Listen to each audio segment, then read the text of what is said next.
है कि नहीं? अगर पैदा लिए हैं तो मरेंगे, और पैदा होने से के बाद और मरने के बीच में बहुत तरह की यात्राएं करनी पड़ती हैं, बहुत इमोशनल, फिजिकल्स, इकोनॉमिकल्स, जॉब, अध्यात्म, ये सारी चीजें जुड़ी हुई। उसमें जो सबसे बड़ी चीज होती है वो है स्वास्थ्य।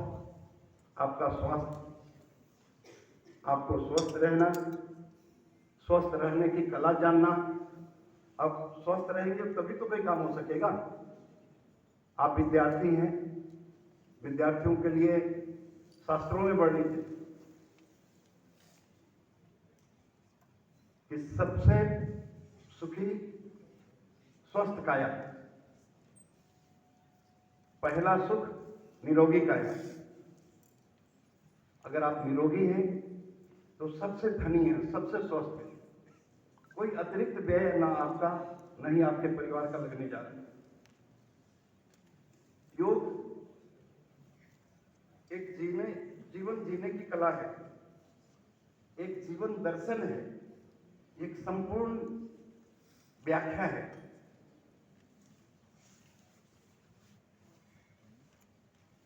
आधुनिक अनुशासन और सूक्ष्माति सूक्ष्म, जिसको इलेक्ट्रॉन प्रोटॉन कह लें, उस लेवल से लेकर के माउंटेन तक की विशालता है योग के अंदर में। आप जितनी गहराई से इसको जानने का प्रयत्न करेंगे,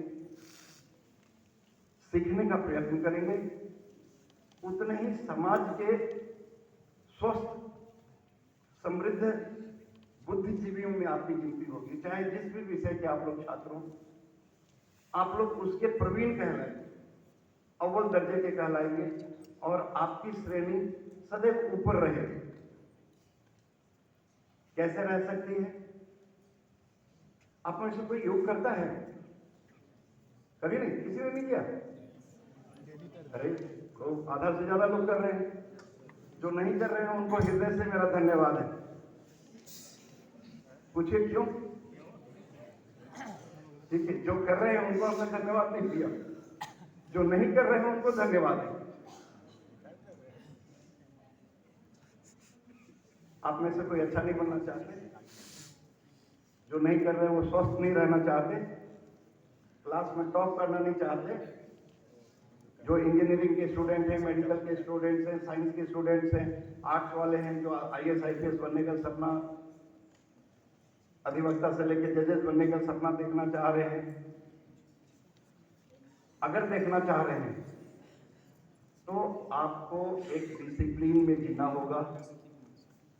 किसी भी विषय को, एनएसएस से जुड़े हुए लोग हैं, एनएसएस की क्लैपिंग 1978 में मैं भी जुड़ा हुआ था। जब कॉलेज का पीरियड होता था तो आपकी क्लैपिंग से बहुत अच्छा लगा। तो आगे बढ़ने के लिए जो आपको एक जीवन धारा है, एक रूटीन है, उसको फॉलो करना होगा।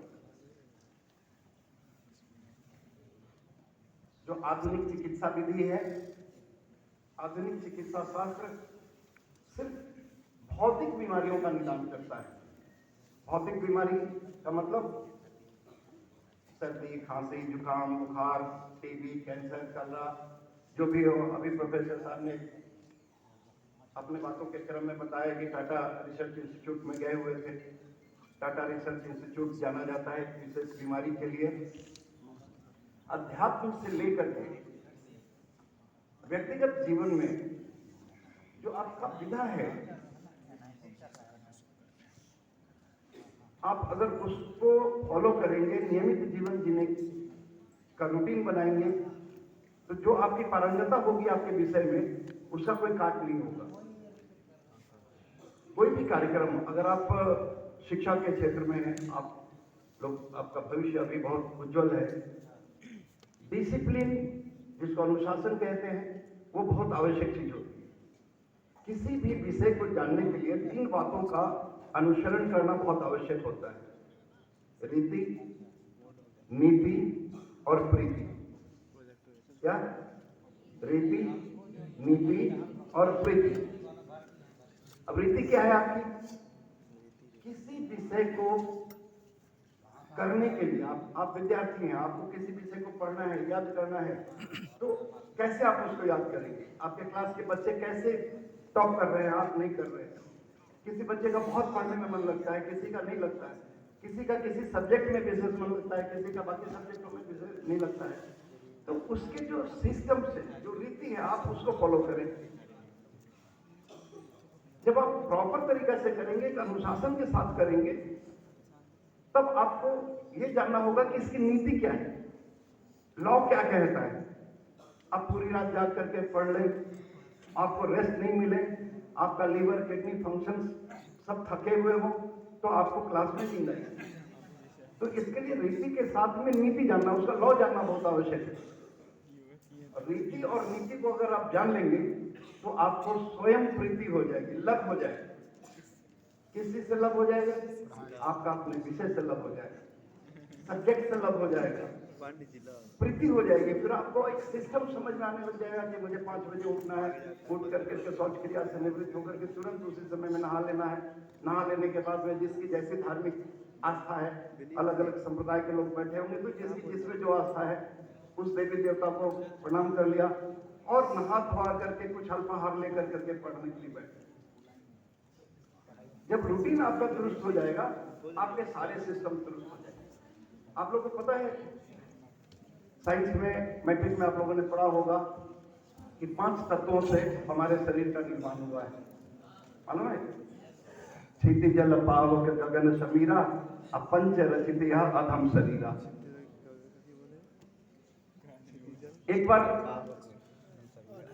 नारद जी ने भगवान से पूछा कि प्रभु, निर्माण तो आपने कर दिया है, अगर लोग बीमार हो जाए, परेशान हो जाए, तो तब चिकित्सीय व्यवस्था नहीं थी।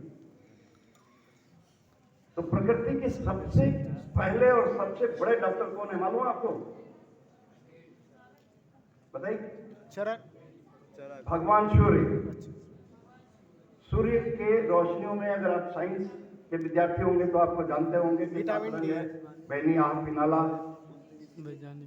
और 7 रंग से अलग अलग चिकित्सा होती है, जिसको कलर थेरेपी भी कहते हैं। नहाने के बाद सूर्य को अर्घ्य देने का एक विधान है। औरतों में विशेष कल्चर है तुलसी माता को जल देने के लिए। इसका उद्देश्य है कि नहाने के बाद में जो रिफ्लेक्शन ऑफ लाइट और रिफ्लेक्शन ऑफ लाइट जो होता है, जो विज्ञान, आप भौतिक विज्ञान में पढ़ते हैं, सूर्य के रश्मियों से जो प्रकाश का परावर्तन होता है, इसका सीधा असर आपके शरीर के विभिन्न अंगों पर पड़ता है और आपका शरीर स्वस्थ रहता है। इसलिए सवेरे सवेरे आप देखेंगे कि नदी में, तालाब में लोग नहाते हैं। छठ अभी बीता है, आपने देखा होगा कि इसमें औरतें अर्घ्य देती हैं। तो इसका बहुत बड़ा वैज्ञानिक आधार है। वायु, अग्नि, अग्नि के बाद वायु, आकाश, शरीर में इनका स्थान कहां है आपको पता है? लिटिल फिंगर जल तत्व, रिंग फिंगर पृथ्वी तत्व, आकाश तत्व, अग्नि और वायु। अब मान लीजिए कि थोड़ी देर के लिए आपको कोई ऐसी बीमारी हो जाए, आप यहाँ हॉल में बैठे हुए हैं, एकाएक छींक आने लग जाए, खांसी आने लग जाए, किसी को बहुत पसीना चलने लग जाए, किसी के पेट में दर्द हो जाए, तो ये सारे विधान भगवान आपके हाथों में दे करके रखे हैं। ये प्राकृतिक चिकित्सा का पार्ट है। आपके घर में आप भी छोटे रहे होंगे, बेड पे सुसु कर देते होंगे, अभी भी घर में बच्चे होंगे, सुसु कर देते होंगे, लोग डॉक्टर के पास में जाते हैं, डॉक्टर परेशान हो जाते हैं, दवाई दे करके निदान नहीं होता है। आप सब लोगों को 1 सेकंड में डॉक्टर बना देंगे। हमारे बीच में भाई शशिधर जी बैठे हुए हैं, मर्म चिकित्सा पद्धति, जिसको एक बार खड़े हो जाए, प्रेशर कहते हैं, इंस्टेंट रिलीफ होता है।